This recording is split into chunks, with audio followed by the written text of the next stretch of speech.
ہمیں تو اس عمل میں لذت اتنی آتی ہے، مزہ اتنا آتا ہے کہ دم رکا سمجھو اگر دم بھر بھی یہ ساغر رکا، میرا دور زندگی ہے یہ جو دور جام ہے۔ فرماتی ہے جو اللہ کے ذکر کا دور ہے نا، جو زبان پہ ذکر جاری ہوتا ہے، اسی سے تو ہم زندہ ہیں۔ یہ نعمت ہم سے اگر چھین لی تو ہم تو مر جائیں گے۔ اور جو دل کو سکون ملتا ہے نا ذکر کرنے سے، وہ وہی ذکر ہے جس میں صرف اللہ مقصد ہو۔ اللہ پہ توکل کرنا سیکھو، اللہ کے بندو اعتماد کرنا سیکھو۔ خدا کی قسم دولت میں مزہ نہیں ہے، ایک دھیلا جیب میں نہ ہو لیکن نظر کس پر ہو؟ اللہ پر ہو، اس میں بڑا مزہ ہے۔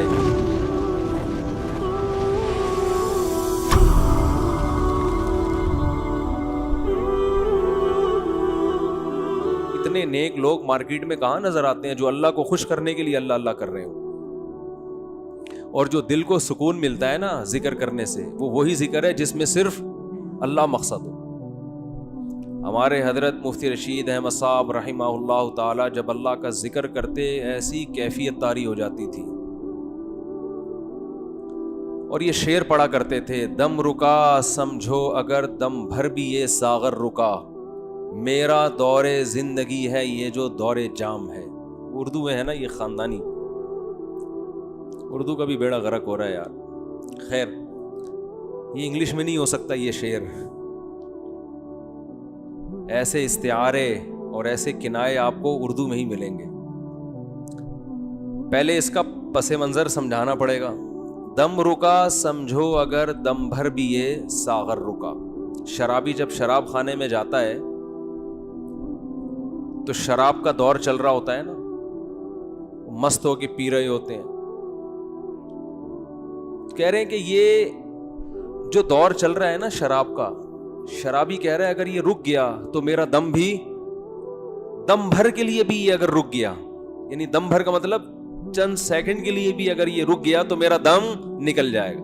کیونکہ شرابیوں کو شراب سے عشق جیسی محبت ہوتی ہے، تو بعض دفعہ اہل اللہ وہاں سے محبت ادھار لے کے، کیونکہ وہ سمجھ میں آ رہی ہوتی ہے نا لوگوں کی، تو وہ پھر اللہ کی محبت پہ فٹ کرتے ہیں، کیونکہ لوگوں کی سمجھ میں وہی چیز آتی ہے جس سے وہ مانوس ہوں۔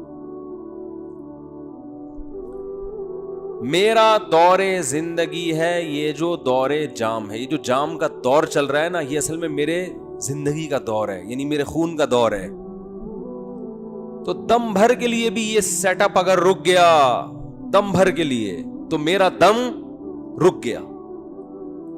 تو حضرت فرمایا کرتے تھے کہ ہمارے حضرت کی عادت تھی ہر تھوڑی تھوڑی دیر کے بعد نا کہیں بھی کوئی کام کر رہے ہوتے تو اللہ زور سے ان کی زبان سے نکلتا تھا۔ تو حضرت سے کسی نے پوچھا کہ آپ یہ کیا کرتے ہیں؟ فرمایا یہ غیر اختیاری ہے، دم گھٹنے لگتا ہے تو ایک دم اللہ کا نام زبان سے جاری ہوتا ہے۔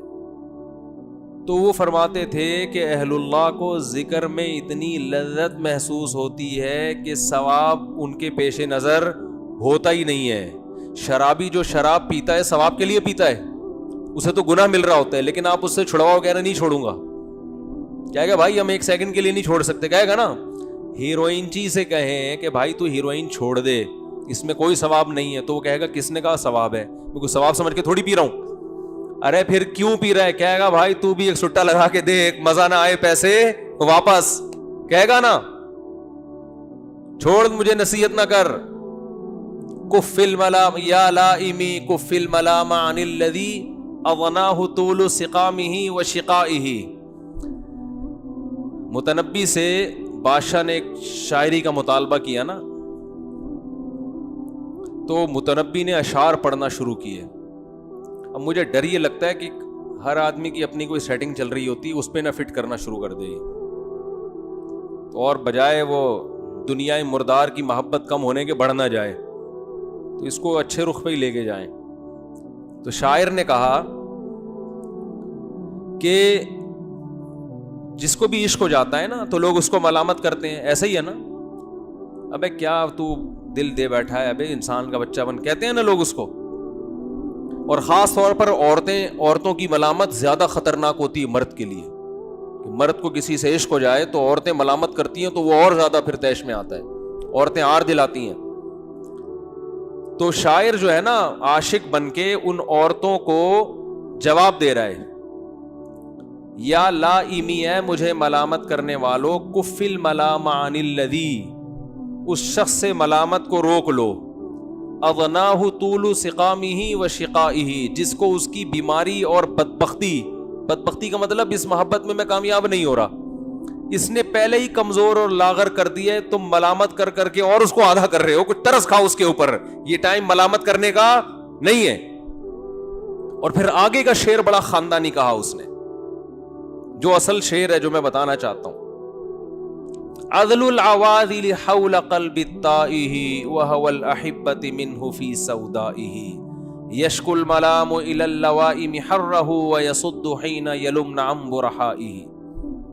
پھر کہتے ہیں دیکھو تمہاری جو ملامت ہے نا وہ مس کال کی طرح ہے، مس کال کا لفظ تو اس نے استعمال نہیں کیا، میں استعمال کر رہا ہوں، اور وہ ہوائی فائرنگ ہے، یہ ملامت کے نکلے ہوئے تیر نشانے پہ لگ نہیں رہے ہیں، کوئی فائدہ نہیں ہے، اس لیے کہ ملامت کرنے والیوں کی جو ملامت ہے میرے پریشان دل کے ارد گرد گھوم رہی ہے، اور محبوب کی جو محبت ہے وہ دل کے اندر سیاہ نقطہ ہے اس کے اندر ہے، تو دونوں کا یعنی وہ جو ملامت کے تیر ہیں وہ تو دل کے ارد گرد چکر لگا رہے ہیں، اور محبوب دل کے ارد گرد نہیں ہے، وہ دل کے اندر ہے۔ سوال پیدا ہوتا ہے کہ وہ دل کے ارد گرد تیر چکر کیوں لگا رہے ہیں بھائی؟ ملامت کرنے والوں نے جو ملامت کا تیر پھینکا ہے وہ تو آپ کے دل کے اندر پھینکا ہے نا، تو دائیں بائیں نکل کیوں رہا ہے؟ وہ سوال ہوتا ہے کہ نہیں ہوتا؟ مزہ نہیں آ رہا، میرا خیال مزہ نہیں آ رہا، مجھے لگ رہا ہے آپ لوگوں کو شعر۔ بھائی سوال یہ پیدا ہوتا ہے کہ وہ جو ملامت کر رہی ہیں تو ملامت تو دل میں جا کے گھسنی چاہیے، اور محبوب کی محبت کو کک آؤٹ کر کے باہر نکال دینا چاہیے۔ وہ تیر لگ کیوں نہیں رہا بھائی؟ وہ تو نشانے پہ لے رہی ہیں، وہ ملامت کرنے والی جو تمہارے دل پہ جا کے اس کا ملامت دل پہ اثر کرنی چاہیے، وہ دائیں بائیں گھوم کے نکل کیوں رہی ہے؟ تو متنبی اگلے شعر میں اس کا جواب دے رہا ہے، یشکو الملام الی اللوائم حرہ، کہہ رہے محبوب کی محبت کی جو گرمی ہے نا وہ گرمی اتنی شدید ہے کہ جب ملامت کے تیر قریب آتے ہیں تو یو ٹرن لے کے واپس ہو جاتے ہیں، اور ملامت کرنے والوں کو خبر دیتے ہیں، شکایت کرتے ہیں بھائی بہت گرم ہے، ٹھیک ہے نا، ہمیں جلانے کے لیے جلنے کے لیے مت بھیجو، وہ جا کے اور الٹا انہی کو ملامت کر رہے ہوتے ہیں، انہی پہ جا کے لگ رہے ہوتے ہیں۔ تو یہ تو دنیا مردار کے عاشقوں کا حال ہوتا ہے، تو جس کو اللہ سمجھ میں آ جائے تو اس کو اللہ کا نام لینے میں کتنی لذت محسوس ہوتی ہے، یہ تو اہل اللہ کا حال ہوتا ہے۔ تو ان کو اس سے غرض نہیں ہوتی کہ اس ذکر پہ ہمیں ثواب مل رہا ہے یا اس ذکر پہ ہمارا کوئی کام بن رہا ہے، وہ کہتے ہیں بھائی ٹھیک ہے ثواب کی ہمیں ضرورت ہے، اللہ ہمارے کام بھی بنا دے، لیکن ہمیں تو اس عمل میں لذت اتنی آتی ہے، مزہ اتنا آتا ہے کہ دم رکا سمجھو اگر دم بھر بھی یہ ساغر رکا، میرا دور زندگی ہے یہ جو دور جام ہے۔ فرماتی ہے جو اللہ کے ذکر کا دور ہے نا، جو زبان پہ ذکر جاری ہوتا ہے، اسی سے تو ہم زندہ ہیں، یہ نعمت ہم سے اگر چھین لی تو ہم تو مر جائیں گے۔ تبھی تو نبی صلی اللہ علیہ وسلم نے فرمایا اللہ کا ذکر ایسے کرو لوگ دیوانہ سمجھیں۔ لوگ کیا سمجھیں؟ دیوانہ۔ اس کا یہ مطلب نہیں ہے کہ کلیجے پھاڑ پھاڑ کے اور وہ موالی جیسے قوال، جب ان قوالوں کو بولو نا کہ یہ کس طرح اللہ کے نام کی توہین کر رہے ہو، کہہ رہے حدیث میں آتا ہے اللہ کا ذکر ایسے کرو لوگ کیا سمجھیں؟ دیوانہ۔ یہ مطلب نہیں ہے حدیث کا، کیونکہ حدیث کا مطلب سب سے پہلے صحابہ نے سمجھا، مطلب کثرت سے اللہ کا ذکر کرو۔ آج محفلوں میں بھی اللہ کا ذکر ختم۔ نبی صلی اللہ علیہ وسلم نے کیا فرمایا؟ وہ محفل جس میں اللہ کو یاد نہ کیا جائے قیامت کے دن خسارے کا ذریعہ بنے گی۔ اس لیے جب بھی کوئی محفل ہونا کہیں نہ کہیں کسی نہ کسی حوالے سے اللہ کا نام لے لینا چاہیے انسان۔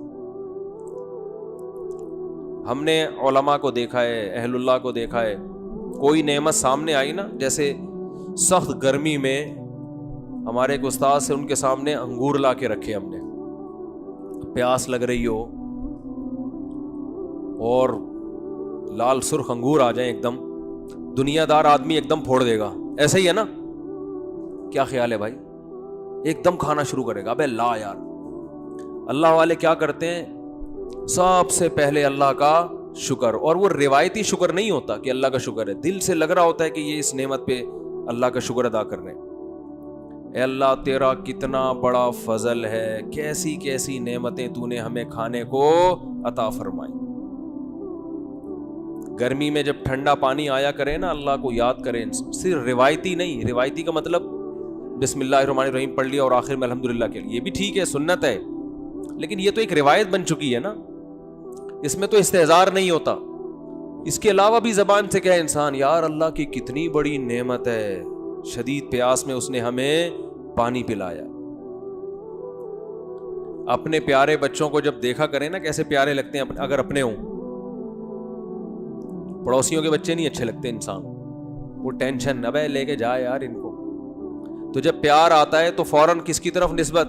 اللہ کی نعمتیں. بھائی یہب لمن یشاء اناسا, جس کو چاہتا ہے بیٹیاں گفٹ میں دیتا ہے, یہ مجھے گفٹ میں ملی ہے پیاری پیاری بچیاں. وَيَهَبُ لِمَن يَشَاءُ الذُّكُورَ, جس کو چاہتا ہے بیٹے گفٹ میں دے دیتا ہے. بڑے ہو کر تو پتہ نہیں اچھے لگیں نہ لگیں, بچے تو اچھے ہی لگتے ہیں نا. تو جب اپنے بچوں کو پیار کیا کرو, کس کا شکر ادا کرو؟ اے اللہ تیری نعمت ہے, کیسے پیارے لگتے ہیں بھائی. ہمارا تو کلو کلو خون بڑھتا ہے بچوں کو دیکھ کے. صرف ایک فیملی پلاننگ والے ہیں جن کو بچے کو دیکھ کے خون جلتا ہے ان کا, کہ یہ کیوں ہو گئے. کیا خیال ہے, یہ کیوں ہو گئے؟ اور مجھے دیکھ کے تو اتنا خون جلتا ہے کہ ایک تو میں ہوں بھی چوتھے نمبر پہ. فیملی پلاننگ والے تو کہتے ہیں 2 کے بعد نہیں ہونے چاہیے نا, تو میں کون سے نمبر پہ ہوں؟ چوتھے نمبر پہ اپنے بہن بھائیوں میں. تو ایک تو اس لیے خون جلے گا, یہ تو اس کا تو پیدا ہونا ہی غلط تھا. کیا خیال ہے؟ اصول کے مطابق تو اس کو پیدا ہونا ہی نہیں چاہیے تھا. اس نے تو پیدا ہو کے غربت میں اضافہ کر دیا, کیونکہ 2 کے بعد جتنے ہوں گے غربت میں اضافہ کریں گے نا. اس لیے بھی جلتے ہیں. دوسرا اس لیے بھی جلتے ہیں کہ اس کے اپنے بہت سارے ہیں, اور اس لیے بھی جلتے ہیں کہ یہ بہت سارے بچے پیدا کرنے کی ترغیب بھی دیتا ہے. کیا خیال ہے؟ لیکن فیملی پلاننگ والوں کی جو ملامت ہے وہ میرے دل کے ارد گرد گھومتی ہے, اور میرے دل میں جو بچوں سے محبت ہے, اس محبت کی گرمی ان کی ملامت کے تیروں کو میرے دل کے اندر پہنچنے نہیں دیتی. وہ جاتی ہے فیملی پلاننگ والوں کو جا کے الٹا جا کے لگتی ہے. سمجھتے ہو؟ میں ان سے کہتا ہوں کہ تم بھی اپنے بچے پیدا کرو تو زندگی سکون میں آئے گی تمہاری. اللہ پہ توکل کرنا سیکھو, اللہ کے بندو اعتماد کرنا سیکھو. خدا کی قسم دولت میں مزہ نہیں ہے, ایک دھیلا جیب میں نہ ہو لیکن نظر کس پر ہو؟ اللہ پر ہو, اس میں بڑا مزہ ہے.